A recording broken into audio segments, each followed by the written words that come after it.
İyi akşamlar. Yeni bir yayınımıza hoş geldiniz. Bugün Almanya'nın nitelikli iş gücü ihtiyacını konuşacağız. Uzun süreden beri tartışılıyor. Nüfus azalıyor. Çok fazla iş gücüne ihtiyaç var. Ve hükümet de en son yeni bir yasa düzenlemesi yaptı. Hükümet kabul etti. Bu Federal Konsey'e, Federal Meclis'e ve Federal Konsey'e sunulduktan sonra kabul edilecek ve buna göre Almanya değişik ülkelerden, değişik mesleklerden kalifiye iş gücü alacak. Bunun nedenlerini bu akşam gazeteci ve göç konusunda uzman olan arkadaşımız Mehmet Tanlı var. Mehmet hoş geldin. Merhaba Yücel, hoş bulduk. İyi yayınlar. Teşekkürler. Tabii ki yayınlarımızı sürekli izlemek için kanalımıza abone olursanız, paylaşırsanız çok çok iyi olur ve böylece daha fazla insana ulaşmamıza yardımcı olmuş olursunuz. Mehmet, demin de ifade ettiğim Almanya son birkaç yıldır sürekli kalifiye iş gücü arayışı içerisinde. Önce bilgisayar mühendisleri daha çok tartışılıyordu. Bunlar için özel düzenlemeler yapıldı. Sonra geldiğimiz noktada hükümetin en son 30 Mart'ta karar altına aldığı yasaya bakarsak artık daha kolaylaştırılmış bir şekilde yurt dışından iş gücüne ihtiyaç var ve bu kolaylaştırılıyor. Neden Almanya bugünkü koşullarda bu kadar fazla iş gücüne ihtiyaç duyuyor? Ya öncelikle iyi akşamlar seyircilerimize, sevgilerimi ve selamlarımı yolluyorum. Şimdi şöyle, Almanya biliyorsun Avrupa'nın en büyük, yani en güçlü sanayi ülkesi. Ekonomisi çok güçlü ve burada yani nüfus azalması var. Daha doğrusu Almanlar çocuk fazla yapmıyorlar. İşte demografik değişiklikler var ve her yıl 200 bin iş gücüne ihtiyaç var Almanya'da. Şimdi bu yasa işte kabinede onaylandıktan sonra Yücel, hem Evet. Almanya'da Çalışma Bakanı Hubertus Heil hem de İçişleri Bakanı Nancy Faeser şöyle dediler. Biz göç ülkesiydik ama modern bir göç ülkesi olamadık. Şimdi bu yasayla daha da modern bir göç ülkesi olacağız. Yani nitelikli iş gücü göçünü kolaylaştıracağız dediler. Şimdi burada tabii ki yeni düzenlemeler var. Alman sanayisinin ihtiyacı olduğu için ve dediğim gibi Yani birinci neden nüfusun azalması. Ülkede yeteri kadar iş gücü yok o zaman. Nüfusun azalması, açıkça söyleyeyim, biraz da o hani ne diyelim, saat ücretlerini yüksekte tutmamak için biliyorsun, evet. Yani gelen göçmenlere daha az para ödüyorlar, maaş ödüyorlar. O yüzden daha ucuz iş gücü de var. Bir de genç insanlar geliyor buraya. Yani bunlar ilerisi için, Almanya sanayisi için, ekonomisi için çok önemli. Ama birinci neden, dediğim gibi, geriye giden nüfus ve Alman ekonomisinin asla geriye gitmeyişi. Hala evet. Dünyanın her yerine mal ihraç ediyor yani. Yani o ihracı sürdürebilmesi için iş gücüne ihtiyacı var doğal olarak. Tabii zaten bakanlar dediler, bu eksik olan nitelikli iş gücü nedeniyle refahımız yani risk altında dediler. Yani Wohlstand geriye gidiyor. O yüzden Almanlar da ondan bir taviz vermek istemiyorlar. Belirli bir yaşam standartında yaşayan insanlar bunlar. Ama tabii ki bu madalyonun biraz bir de arka yüzü var, ters yüzü de var. Şimdi evet. Bu yeni yasa şöyle 3 basamaktan oluşuyor. Birinci grupta Almanya'da işte Almanya'da yani denkliği olan bir üniversite diploması olan kişi burada bir firma iş yeri buradan bir iş yerini ayarlarsa, firma çağırırsa geliyor. Burada yani iş bulabiliyor, gelebiliyor. İkinci grup herhangi bir ülkeden değil mi? Herhangi bir ülkeden. Avrupa Birliği dışından her ülke. Avrupa Birliği dışından her ülke. Yani bu fırsat Türkiye'liler için de büyük bir olaydır ki bence. İkinci grup ise bir iş alanında en az 2 yıllık meslek tecrübesi olan, bunun yanı sıra o mesleğin yani diplomasına sahip olan, o sertifikasına sahip olan ikinci grup da buraya gelebiliyor. Evet. Üçüncü grupta ise henüz iş bulamamış, yani firma bulamamış ama işte mesleğe olan, ne bileyim, iş bulma şansı olan insanlara bir fırsat kartı veriyorlar Yücel. O fırsat kartıyla, puan sistemiyle buraya gelip yani iş bulana kadar haftada 20 saatte çalışma imkanı tanıyor Almanya. Hatta mesela prova için bir firma buldun. Orada gidip 2 hafta prova Staj da yapabilir. yapabilir yani. Hani herhangi bir iş şey olmadan, bir bağlayıcılığı olmadan sırf 2 haftalık bir staj içinde Aynen. Almanya'ya gelebilir. Evet. Bu 3. gruptan neler isteniyor? Onu da sıralayayım Tabii izninle. ki. Şimdi burada puan sistemi diyoruz buna. Burada dil şartı var arkadaşlar. Dil şartı, yani Almanca ve İngilizceyi iyi derecede ya da iyi anlayacak biçimde bilmeniz O gerekiyor. bir avantaj. Yani Almanca ve ya da Almanca ve ya da İngilizce değil mi? Evet. Evet. Mesleki deneyim istiyorlar. Yani tecrübe. Burada yaş önemli rol oynuyor ve Almanya ile ilgili bağlantıların var mı? Yani akraban var mı? Almanya ile nasıl görüyorsun? Almanya ile bir kontağın oldu mu şimdiye kadar? Almanya'ya yakınlığını ölçüyorlar. Bunun gibi işte bağlantılarda kriterler arasında yer alıyor. Evet. Şimdi burada yani bir fırsat doğmuş durumda. Orada bir madde daha var. Yakınlarını getirme potansiyeli diyor. Eşini ya da hayat arkadaşını öyle diyelim. Aynen. Tabii Yani ki aile yani birleşimi de sadece olay. kendisini getirmek istemiyorlar. Çevresini ve çocuklu olan nitelikli Almanya'nın geleceği açısından bir Evet. yatırım olarak görülüyor herhalde. Kesinlikle tabii ki, yani hatta diyorlar çocuklarınız burada meslek eğitimi de yapabilir dili öğrendikten sonra. Yani bir meslek konusunda Almanlar Weiterbildung diyor. Yani yeni bir meslek, yeni bir yani ne Evet. bileyim bir sertifika alma şansınız da doğuyor. Yani kapıları açmış durumda Almanlar. İşte tabii ki bu şartları yerine getirmeler lazım. Programın ilerleyen dakikalarında ben işte pratikten de biraz örnekler vereceğim. Tabii Yabancılar ki. Dairesi'yle çünkü biz beraber çalışıyoruz. Ben Ağlam Belediyesi'nde aynı zamanda Göç Dairesi'nde, Uyum Dairesi'nde çalıştığım için Yücel, izninle sana böyle bazı örnekler de vereceğim, aktaracağım ben. Tabii ki. Ama bu istenen ülkeler, getirilmek istendiği ülkeler içerisinde Türkiye'nin adı zikredilmiyor yasada. Hayır. Daha Yani çok Batı Balkanlar olarak tanımlanıyor. Orada da işte e, Bosna Hersek, Karabağ, Karadağ, Kuzey Makedonya. Makedonya, Arnavutluk, Sırbistan gibi AB üyesi olmayan, zaten AB üyesi olan ülkelerin vatandaşları için bir engel yok. Hayır, yok. AB üyesi olmayan ülkelerin vatandaşlarına özel bir düzenleme var. Tabii bir statü yani. Bu işte kapıları açıyorlar. Yani Avrupa Birliği ülkesi olmasanız da size bir şans tanıyorlar. Yani bence iyi bir fırsattır. İşte dediğim gibi biraz önce de her yıl 300-400 bin nitelikli iş gücüne ihtiyaç varmış Almanya'da. Yani her sektörde ihtiyaç var. Bunların başında sen de güzel bir köşe yazısı yazmıştın, ben okudum. Yeni Hayat'ta. Şimdi orada da diyor ki yani sağlık alanında, yaşlılar bölümünde, işte çocuk bakıcılığı, posta dağıtımı, havaalanlarında, kargo, paket servisinde, bu gibi yerlerde ya hizmet sektöründe büyük açık var. Bir de gastronomi de var Yücel, yani unutmuşsun. Kesinlikle. Şu Yani anda zaten 2000 iş yeri, 2 milyon pardon, iş yeri açığı var deniliyor. Yani evet, 2 milyon da çok büyük bir rakam tabii ki. Bunu nasıl karşılayacaklar?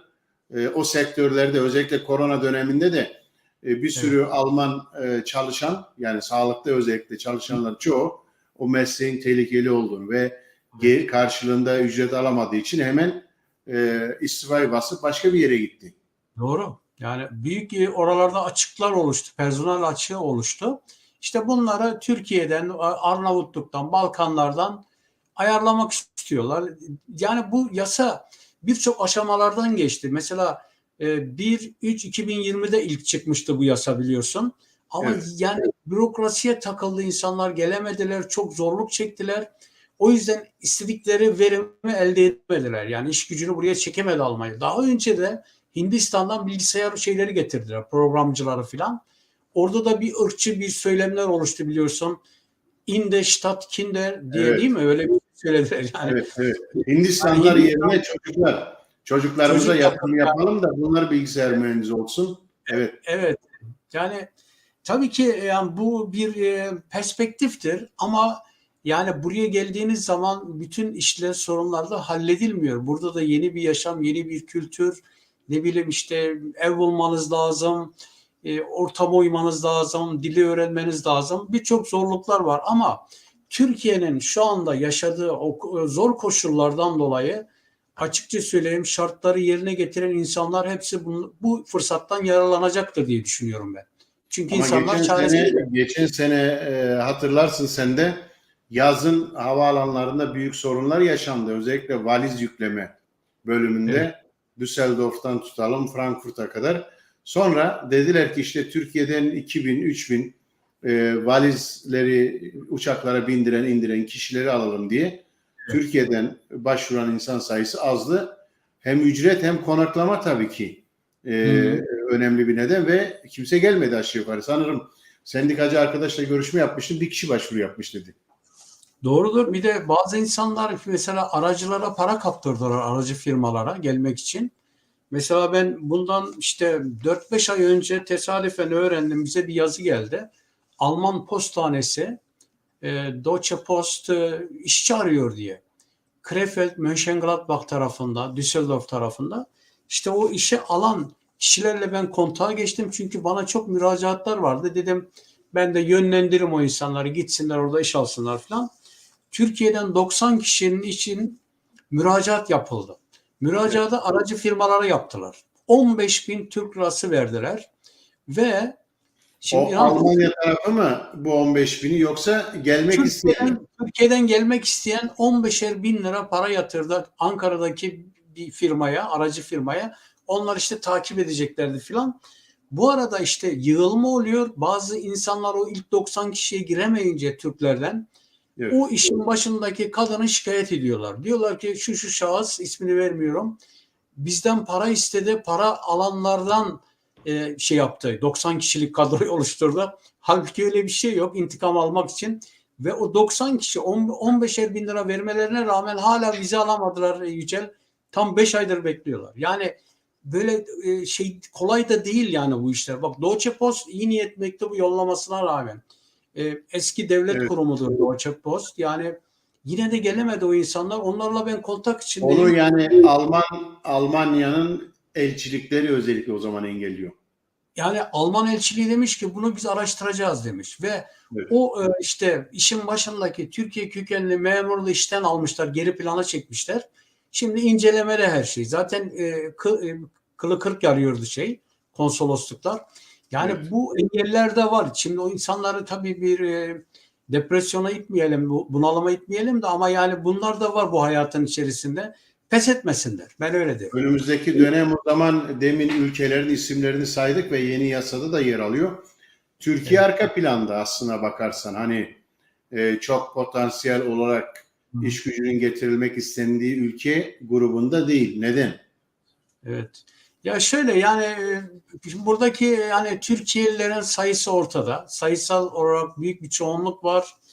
Yani gerçekleri söylemek lazım. Bir kesim buraya uyum sağlayamıyor. Yani beden burada, kafa Türkiye'de. Alman toplumunun şehir işte toplumsal yaşama katılamıyor. Farklı nedenlerden dolayı.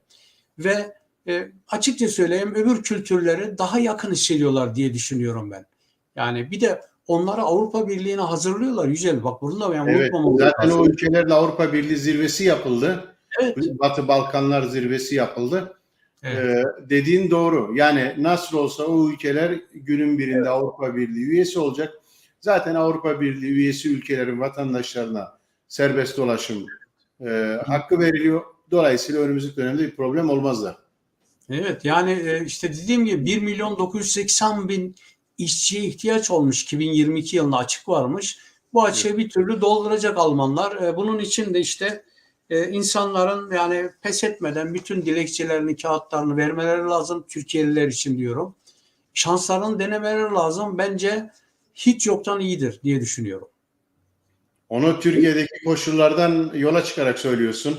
Evet tabii ki. Tabii. Deprem bölgesinde yaşayan insanlar için bir vize uygulaması çıkardı Almanya. Evet. Hani 3 ay boyunca gelip kalabilir, akrabaları tabii ki sorumluluk üstlenecekler ve en son yaklaşık 6.000 kişiye bir vize verilmiş. Yani o bölgedeki insanlara en azından bir çalışma belli bir süre içerisinde Almanya'ya gelip çalışma imkanı verilemez miydi? Verilebilirdi. Çünkü alt üst olmuş yani orada. Çok da iyi olurdu çünkü her şeyini kaybeden insanlar var. Yani biz de o bölgeden geliyoruz. Akrabalarımız var işte. Yani yakınlarımızdan ölenler de var Hatay'da. Şimdi burada Almanya biraz yani daha esnek davranması lazım. Belki de politik baskı olmalı işte sivil toplum örgütlerinden ya da Türkiye kökenli işte milletvekilleri var her partide hemen hemen CDU hariç herhalde ya da CDU'da bir kişi var. Şimdi yani burada talep etmek lazım ve o vizede de 6.000 yani fazla bir şey değil. Ben açık söyleyeyim ben daha çok bekliyordum. Tabii 13 milyon insanın yaşamış olduğu bir bölge. Türkiye içerisinde epey göç edenler var. Demek ki o koşulları yerine getirip başvurup da hala alamayanlar da var. Bu konuda. Almanya'nın o zaman bu kalifiye iş gücüne ihtiyacı ve çok yoğun bir şekilde bu ihtiyacını araması demografik yapısında göçmenlerin sayısının önümüzdeki 10 yıl, 20 yıl, 30 yılda çok daha fazla artacağını gösteriyor o zaman. Kesinlikle yani senin köşe yazında da belirtmişsin yani 2050 yılında işte 70 milyona düşecek diyorlar Almanya'nın nüfusu böyle kalırsa. Böyle, gelmezse, yeni göçmenler gelmezse. Evet. Ama ben şöyle diyorum yeni gelen göçmenler de çok çocuk yapan göçmenler biliyorsun Araplar yani Afganlar falan onlarda biraz doğum kontrol falan olayı biraz fazla olmadığı için o konuda Almanya'nın fazla üzülmemesi lazım da önemli olan da ama sayısal çoğunluk değil niteliktir yani. Şimdi o çocukların okulu eğitimi olursa bir meslek yaparlarsa Alman toplumuna Alman devletine faydalar olur. Yoksa yani gençlik dairelerinin Allah yardımcısı olsun. Öyle bir teşvik var ama yani çok doğurma konusunda çocuk parasını arttırma çünkü demografik nüfusu güçlendirmek için sürekli böyle bir çabanın olduğu görülüyor zaten Almanya'da. Kadın doğum oranlarında da bir düşüş var. Hatta doğum yapan kadınların yaşları Almanya'da Avrupa Birliği'nin üzerinde. Yani 30 yaş üzerinde bir durumla karşı karşıya. Ama bütün bu sürece baktığımızda ücretler hala düşük. Evet. Yani bir taraftan iş gücü istiyor ama ülkede sağlık sektöründe ya da başka alanlarda çalışacak insanlara da o meslekleri yapmaya devam etmesi için ücretler vermiyor. En son kamu toplu sözleşmesini biliyorsun. Sen de o sektördesin aynı zamanda. Tabii. Zam yapmaya yanaşmıyor hükümet. Evet. Yani sokakta insanlar işte protesto yaptı. Pazartesi günüydü. Uyarı grevleri yapıldı Almanya çapında. Yani çok güzel eylemlerdi bunlar ve adamlar 10.5 ne diyelim zamı vermediler yani. Görüşmeler tıkandı bildiğim kadarıyla. Yani şöyle bir şey var. Bir de bu emeklilerin olayı var. Yani şimdi bu nitelikli iş gücünü buraya getirmelerin diğer bir nedeni de Yücel yani emeklilerin durumu. Bu şimdi böyle kalırsa emeklilerin maaşı düşecek. Primler ödenmeyecek. Yani o anlamda yani bunu da düşünerekten kasaların tekrardan çalışan nüfus tarafından doldurulması gerekiyor.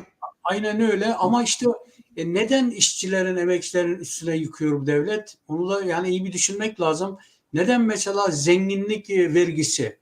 Vermögenssteuer mı diyor Almancası nedir o? Spitzensteuer, evet. Yani onu devreye koysalar zenginlerden varlık vergisi alınsa bu kasa gene kapatılır. Yani birazcık işte burada Almanya'nın da diğer yüzünü görüyoruz. Ama dediğim gibi demografik değişimin faturasını Alman devleti işçilere, işte emekçilere, göçmenlere yıkmak istiyor. Bu da bir realite yani. Bunu kabul etmek lazım. Biraz 60'lı yılların öncesine benziyor mu tabloya baktığımız? Hani 60'lı yılların başında tabii ki bir ekonomi gelişme var ama Almanya daha fazla ülkeden göç alıyor ve Türkiye ile zaten iş gücü anlaşması da o zaman var. 61'de ve göç süreci başlıyor. Yani benzerlikler var. İş gücü ihtiyacı bakımından benzerlik var mı? Var benzerlik ama şimdi gelenler, gelecek olanlar daha şanslılar. Çünkü bizim işte büyüklerimiz işte biliyorsun birinci kuşak geldiğinde ne dil kursu verdiler, ne güzel şartlarda yaşadılar. Yani getolar oluşmuştu büyük şehirlerde. Ama şimdi gelenlere yine ben işte Volkshochschule'de görevim var dil okulunda. Halk Eğitim Merkezi diyoruz Türkçesi. Ya oraya gelen Ukraynalılar bizim şimdi mesela 8 tane kurs var bizim şehirde. 200'e yakın insan Almanca öğreniyor, integrasyon kursu. uyum kursu. Bunların %50, %60'ı Ukraynalı. Yani gelen insanlara Almanya aynı haklar Afrikalılar için de geçerli. Yani dil kursu veriyor, bir takım imkanlar tanıyor. Hemen Job Center'den işsizlik parası alıyorlar. Yani ama bizim gelen işte babalarımız, halalarımız, amcalarımız bu haklardan mahrumdu yani. İşte o anlamda benzerlik var ama daha çok şans tanıyor. Almanya hatalarından öğrendi. Bir de yani sanayi, ekonominin buna ihtiyacı var açık söyleyeyim. Ya o zaman daha çok dediğin gibi otobüsten, yani Türkiye'den geldiğinde otobüsten ya da trenden indikten sonra hemen işi fabrikaya koyuyorlar ve işçi yurtları vardı o zaman. Tabii. İşçi yurduyla fabrika arasında zamanı geçiyordu işçilerin. Maalesef. Ama şimdi diyorsun ki öncesinden farklı olarak Almanya gelen sığınmacı da olsa, yeni çalışmak üzere gelen nitelikli iş gücü de olsa bunu hızlı bir şekilde sisteme entegre etmek için Almanca öğretiyor diyorsun. Bu Kesinlikle. kurslar Yani ücretsiz mi? ücretsiz tabii. Onlara para alınmıyor yani. Şimdi bildiğim kadarıyla Ukraynalılardan para almadığı gibi bir de onlara para veriyorlar. Ev kirasını ödüyor devlet. Yani İltica statüsünde. evet, evet. Yani onlara şöyle oturumla veriyorlar. Yani mesela bir klasik mülteci buraya geldiği zaman siyasi mülteci onun mahkemeyi kazanması lazım. İltica dilekçesinin kabul edilmesi lazım. Bu 1 yılla 3 yıl arasında zaman alıyor ama Ukraynalılara direkt mesela geçen de bir Azerbaycanlı geldi aile. İşte kağıt işleri vardı. Dedim nereden geliyorsunuz? Ukrayna'dan geliyoruz dedi. Ukrayna vatandaşlarıymış. Evet. Karı koca yeni bir eve taşınmışlar. 4 çocukları var. Hemen parayı arttırmışlar. Ev kirasını arttırmışlar. Yani Ukrayna vatandaşı olmanız yetiyor yani. Her türlü kapılar açılıyor. Orada Alman kamuoyunda da bir eleştiri vardı tabii. Çifte standart Tabii, diye tabii var. ifade ediliyor. Sığınmacılar, yani Orta Doğu'dan gelen sığınmacılar en alt gruptaysa Ukrayna'dan gelenler hemen dediğin gibi ayrıcalıklı bir pozisyon alıyor. Çifte standart. Orada nitelikli iş gücü olmaları nasıl fark ediyor? Yani gelen sığınmacılar, çünkü 2015'te Suriye'den gelen sığınmacılara baktığımız o 2015'teki sığınmacılar zirveye ulaştı, gelen insan sayısı. Almanya'nın sığınma politikası da biraz iş gücü ihtiyacına endeksi mi? Bence endeksli, bir de tarihten gelen işte bunlar çok acı çekmişler Hitler faşizmi döneminde. Çok insanı kaybetmiş, yani hayatını kaybetmiş, hem de yani dağılmışlar, bütün dünyaya dağılmışlar. Bence yani benim kendi görüşüm bu. Göç dağıtım için bunu söyleyebilirim. Almanya'nın yani iltica yasası, mülteci yasası Avrupa'da en liberal yasalardan birisidir. Hem iş gücüne ihtiyacı olduğu için getirdiler 2015'te, hem de insancıl nedenlerle ve Almanya'nın gerçekten çok liberal bir mülteci şeyi var, politikası var yani. Ama Ukraynalılara biraz epey kalifiye iş gücü gözüyle baktığını söyleyebiliriz herhalde. Çünkü Tabii bayağı yani sevindiler aslında. Hani gelenler hepsi İngilizce biliyor, eğitimli, meslek eğitimi yapmış, öğretmen olan, mühendis olan insanlar var. Ve birden şu hani konuştuğumuz 2 milyon iş gücü ihtiyacı var ülkede. Bir de Avrupa ülkesi, hani başka bir ülke değil, demin ifade ettin sen onu. evet. Doğru Öyle tabii mi? ya. Gelen mesela Ukraynalılara baktığımız zaman bizim şehirde dil kursuna gelenlere, yani hepsi, hemen hemen hepsi akademisyen. En azından abitur yapmışlar, yani lise bitirmişler. Ve öyle biri var ki bizde şimdi öğrenci olarak gelmiş uyum kursuna, kendisi şimdi öğretmenlik yapıyor. Çünkü memleketinde öğretmenmiş.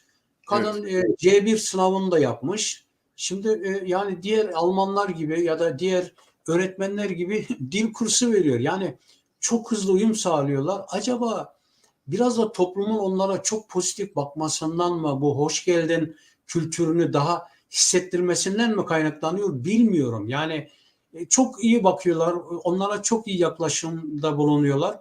Acaba bizim Türkiye'lilere de böyle sıcak davranılsaydı daha hızlı uyum sağlanmaz mıydı diye bu soruyu da kendi kendime yani soruyorum, açık söyleyeyim. Evet. Bu demografik değişim ve ihtiyaç duyulan iş gücünün getirilmesinde hep bir ara yüksek teknoloji, demin onu biraz söyledik, bilgisayar alanı, nitelikli iş gücü, çünkü hakikaten dünyanın değişik, ama bu şimdi biraz daha alt gruplara indi. Yani sanırım şu anda paket dağıtımında çalışan bir Alman yok herhalde. Yok Ben vallahi görmedim gerçekten de. Türkler, Paket sektöründe. Yani Bulgarlar, ismini vermeyelim de şu büyük tekel şirketleri var. Bunların evet, çoğu her gün evlere şey dağıtıyor.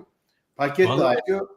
do- doğru söylüyorsun. Yani Almanlar diyor ya Knochenarbeit, yani en zor işlerden bir tanesi. Günde 10 saat 12 saat çalışıyorlar. O işi de Alman yapmıyor yani. İşte temizlik sektöründe tekrar oralarda da çok yani göçmen çalışıyor. İşte Bulgaristan'dan gelenler, Romenler var, Türkiye'liler var, Afganlar var, Suriyeliler var. Yani bunlar tabii ki alt iş sektörlere hiçbir zaman küçümsemek istemiyorum. Tabii ki yani emeğe saygı duyuyorum ben. Ama dediğin gibi o sektörlere kaydıracaklar bu gelenleri. Yani çok fazla çünkü dil de ihtiyaç duyuluyor bu sektörde. Ya Evet. da çok fazla nitelik de yani bir ehliyetiniz olursa herhalde yeter. Evet tabii yani bir ehliyet varsa işte biraz da Almanca biliyorsan A1 A2 seviyesinde yani Hı ne hı. bileyim yeterlidir diye düşünüyorum ben. Peki bu düzenleme Almanya'nın kalifiye iş gücünü, daha doğrusu iş gücü ihtiyacını karşılar mı sence?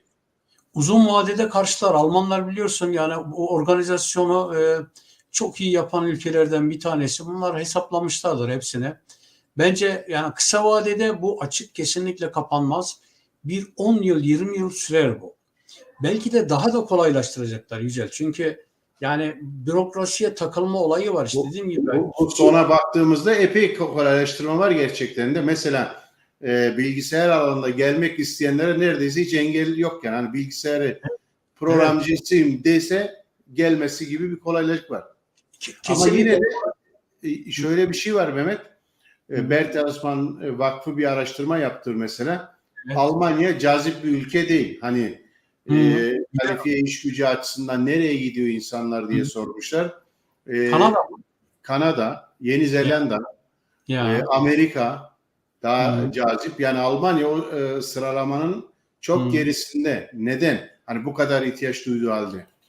Ya çok kuralcı bir toplum Almanya. Çok inceliyorlar, inceleyip sık dokuyorlar. İşte bu buraya gelmek isteyenlerin o kağıtlarına, dilekçelerine bakarken. Bir de Almanya'ya geldiği zaman ben konuştum, bir iki akademisyen gelmişti. Ya güzel ülke ama dedi biz dedi yani Akdeniz kültüründen geliyoruz. İşte komşuluk yok dedi. Biz iş arkadaşlarımızla işte yani iş saatleri dışında da buluşuruz ailece tek sohbet ederiz, muhabbet ederiz. Burada dedi biz onu göremiyoruz dedi.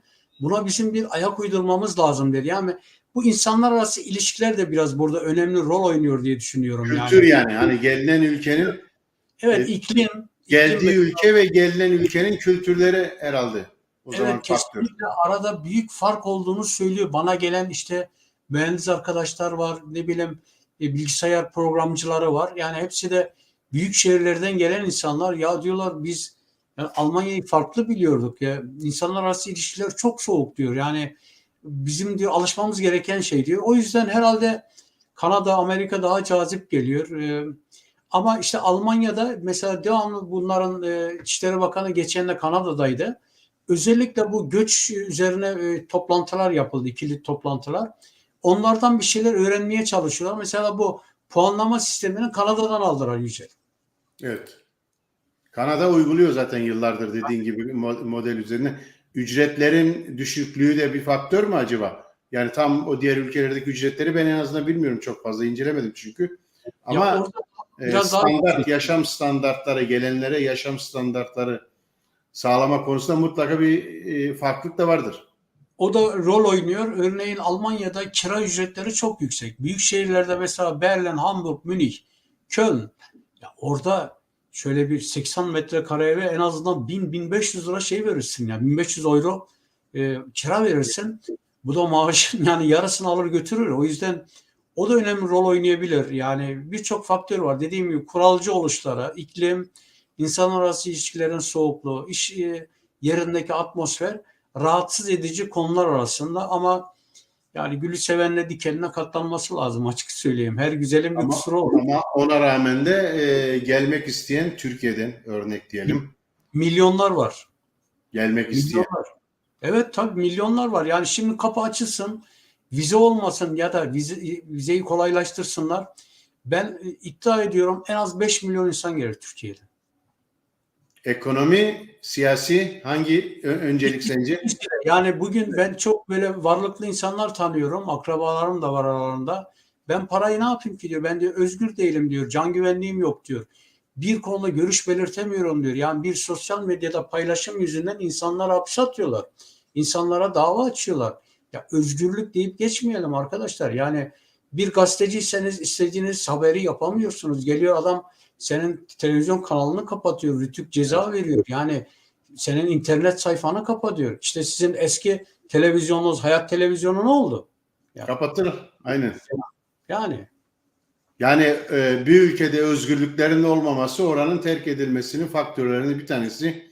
Ekonomi evet, zaten ön sırada, daha iyi standartlarda yaşayabildiği, çocukları için en azından güvenli evet, bir gelecek bıraktığı bir ülke arayışı devam ediyor, ama bu sadece Türkiye ile Almanya denklemi arasında değil. Bütün dünyada küresel bir sorun. Yani yer değiştirmek isteyen evet. toplumlar, emekçiler, ezilenlerin çoğunda böyle bir duygu var. Mutlaka yani bugün dünya çapında 60-70 milyon insan yer değiştiriyor. Hem ülkeler arası hem ülke içerisinde. Neden? Birçok nedenleri var işte.